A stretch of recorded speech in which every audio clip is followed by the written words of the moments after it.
My name's David Disher, and I'm a freelance musician and audio engineer. I'm Roz Allen. I'm Lee Hillman. And we are the founders of Double Barrel Studios.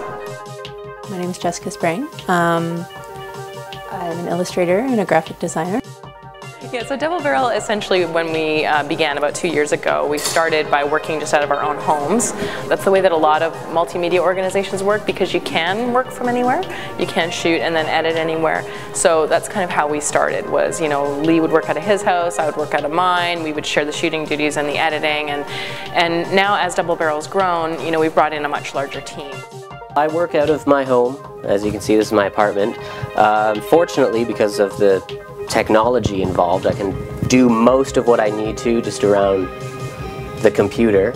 I also do whatever recording, you know, guitars or other acoustic instruments, drums and vocals and whatnot.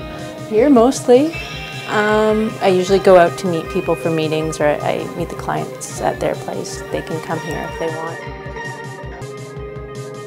I went through school first in fine arts, so it was I've always been stronger with the drawing and the illustration, and sort of I took a graphic design course because I figured, well, I had to get a job. I've been working in multimedia for about 10 years with a variety of different organizations, everything from CBC and the Debaters to CTV and the Olympics, always doing kind of digital production, and that's everything from video to editing, you know, to actually shooting in the field, to producing, directing, all of that. I got started the way I think a lot of people in my generation got started. I sort of came of age around the time when like digital recording technology was really becoming a big thing kind of in the mainstream on the consumer end. In going freelance after I had my children, it was more, I just kept working for the companies I was already working for and those brands, and it sort of expanded from there. So it's been a lot of surface design. We decided to partner up together. We met sort of over a love of documentary filmmaking. That's kind of how it all began. We met at a documentary organization of Canada meetup. My favorite thing about working in this industry is definitely the stories. Uncovering a new story every time. Like I was saying before, you know, my natural curiosity, I'm always interested in all kinds of new things. That's kind of from a bit of my journalistic background. And the people, like Hillman said, it's great to always be dropping into new kind of environments and meeting new people and, you know, new teams of people. It's always changing, and I potentially can control the direction a lot. At the same time, you know, if it's 10 o'clock, it's a beautiful sunny day, I can go out and enjoy it and then work later at night. One of the things that I like most about working with music is that it's a really powerful medium, and I think most people kind of feel that.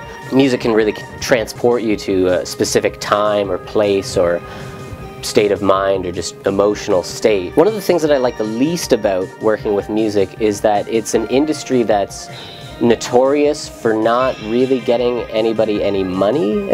It's pretty difficult to break into because a lot of people are doing it. Distractions at home. When you don't work at home, it's easy to, you know, compartmentalize your life a little bit better. You just shut down at the end of the day.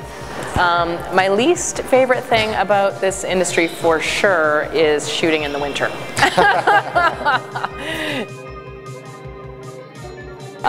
Yeah, so the entrepreneurial culture that exists in Hamilton has been absolutely amazing, and I think that, you know, Hillman would concur that, you know, we've been so supported here as a small business. We're so connected.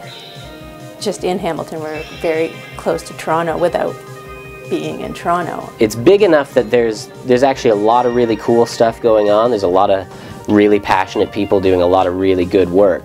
But it's not so big that it's just impenetrable or alienating or just overwhelming or impossible to network within. There's a really great sense of community here that I see building that I haven't taken advantage of. And I'm really thankful for, you know, organizations like Cobalt that exist to help, you know, businesses and help kind of spur that culture. And, you know, again, I think that that's been a real benefit to living in Hamilton.